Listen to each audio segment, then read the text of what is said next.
So last Wednesday around 8:15 in the evening, I tweeted this thing that said, "Oops, I just realized I forgot to put mimics in Gunmetal Arcadia Zero. That was literally the entire point of having treasure chests." And then about 3.5 hours later, I tweeted this image, this animated GIF that said, "Whoops." And it's 2 treasure chests, and then you get to the last one, and the last one was a mimic. And I realized after the fact that maybe this looked like I had that feature in there all along, and I was just slow playing it and being coy about it. And that wasn't the case. I actually did create mimics from scratch in that 3.5 hour interval. And I wanted to talk a little bit today about what went into that process and how I was able to lean on some of my existing technology to make that happen. So. I was being honest when I said that. Part of the reason that I put treasure chests in the game was because I wanted to have mimics. I thought that, I liked running into mimics in Dark Souls. That was always sort of a fun surprise of like, oh, I thought I was going to get something good here, but it was a mimic instead. And yeah, I wanted to have that sort of thing in Gunmetal. And at first, when I realized I didn't have that, I was like, well, maybe I can just save that for the roguelike game. Maybe I don't need it in this one. But after I made the first tweet, I started thinking, like, how much work would it really be to make one of these? And I started thinking about, what would mimics in the Gunmetal Arcadia universe need to be? I started thinking about what mimics in other universes are. So I looked at, mimics in D&D. And of course, there are these sort of grotesque things with teeth and tongues. I was like, well, a tongue would be hard to animate. It would get sort of lost in the pixels, so that's out. I'm not doing tongues.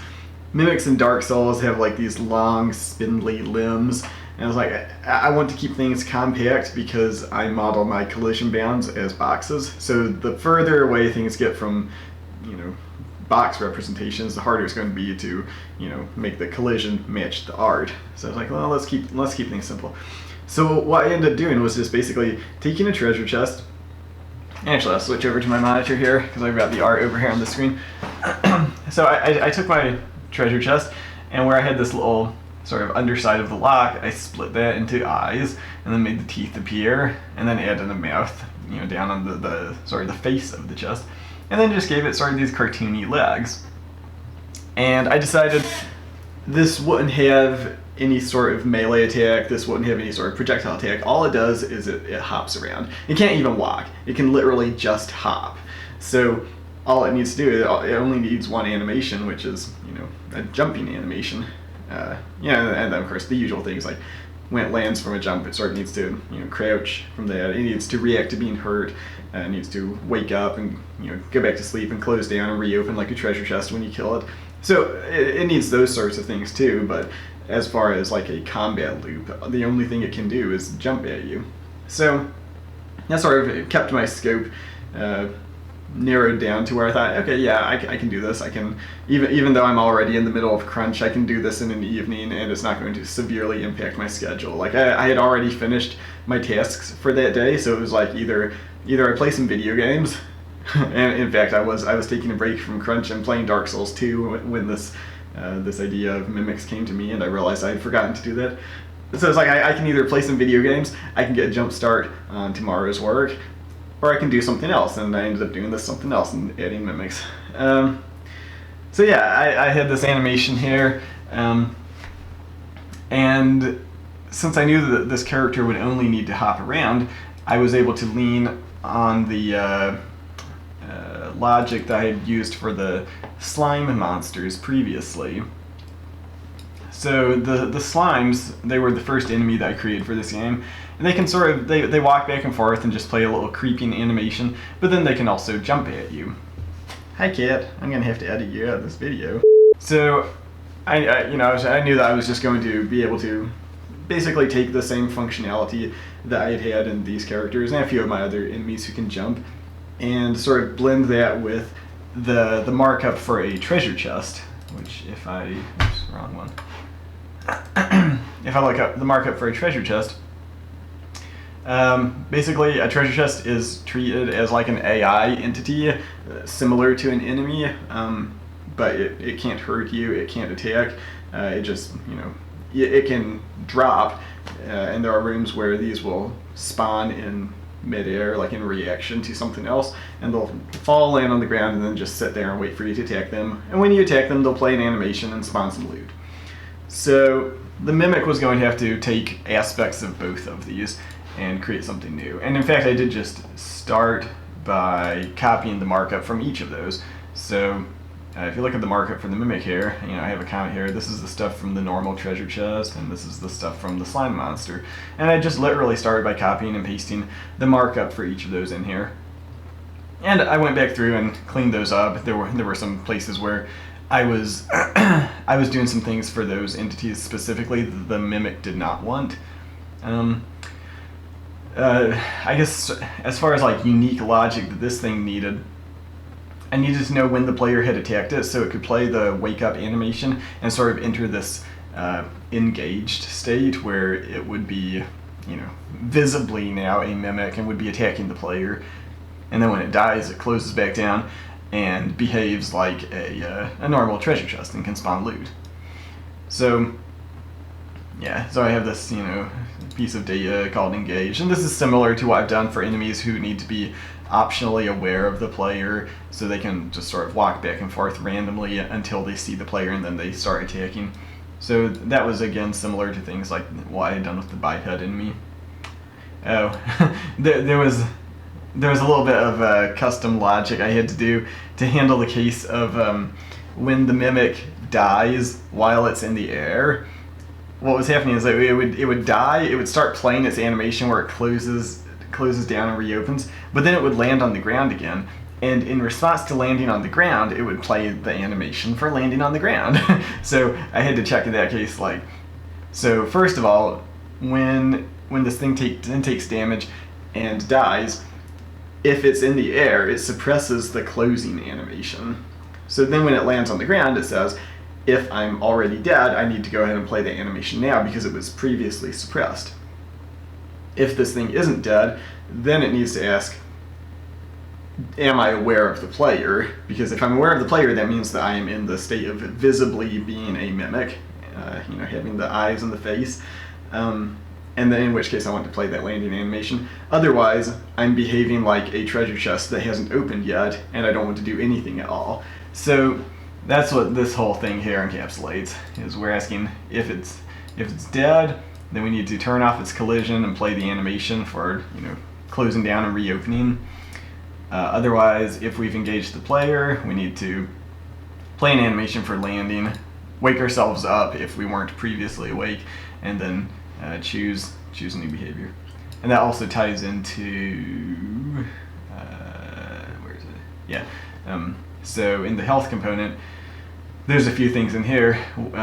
When we take damage, first we ask, are we already engaged? If we are, we turn to face the player. We have a chance to jump forward or backward. Somewhere else I must have another health component. Here we go. Here's the health component for it when we die. When we run out of health, we have to ask, are we standing on the ground? If we are, we go ahead and play the animation. Otherwise, we suppress that. We just don't do anything at all, and we'll go ahead and play the animation next time we land on the ground. So all of that, and then of course I have the entity tool where I can specify the animation. So it starts in this what I call the prone animation, where it just looks like a normal treasure chest, and it has the animation where it wakes up, has the animation where it closes back down and reopens, and then of course just a still frame. At the end, once it's already open, it's disabled all its collisions. So all of that had to happen just to have this fairly simple case of a thing that looks like a treasure chest, but when you hit it, it wakes up and starts attacking you, or starts hopping at you. Of course, like I said, when you hit it, it has a chance to jump forward or backward.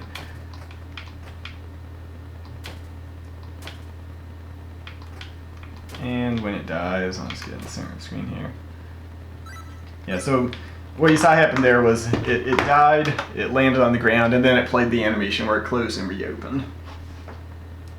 So that was sort of the entirety of what I did in that 3.5 hour interval, and I had pretty much working mimics. The next day, I ran into a case that I hadn't accounted for, and so I'll show that one first and then I'll talk about that.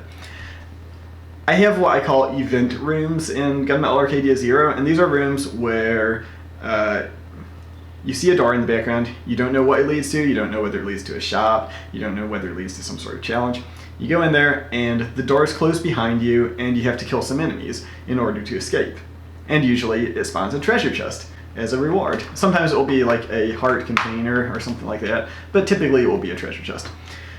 So I realized, well, some of the time I might want to spawn a mimic as a reward. So this is what you're seeing here. I walked into this event room, the door's closed behind me, I killed the enemy, and now it spawns what looks like a treasure chest. But I attack it, and oh, that was a mimic too. Now, I can go ahead and leave at that point if I want to, or I can kill this thing and grab the loot that it drops. So I'll go ahead and do that, and then I can leave. Now to do that, I had to make a few other changes because what I realized was I did have the option that I could just put the mimic in there and say that that was the thing that it would spawn when all the enemies in the event room had died. The problem was it was visibly different than a normal treasure chest. Its physics were different because I had customized its physics to account for the sort of small hop that thing needs to do when it's jumping at you. And the normal treasure chest falls much faster. So you would see this thing that it looks like a treasure chest, but it falls very slowly. And you're like, something doesn't feel right about that. So in that case, I had already created a version of the treasure chest that can be used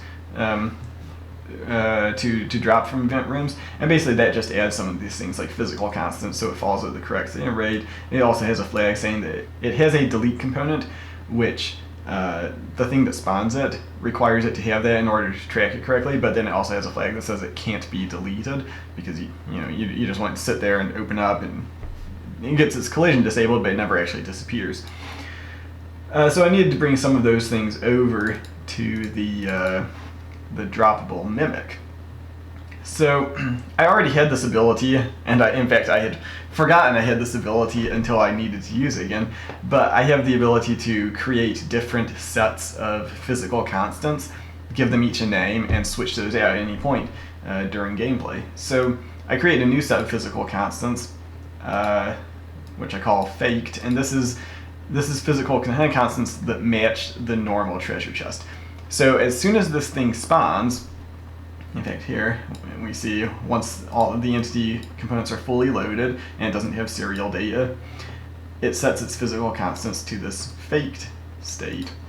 And what that does is it makes it so this thing spawns in the air and it falls very quickly and it looks indistinguishable from a regular treasure chest.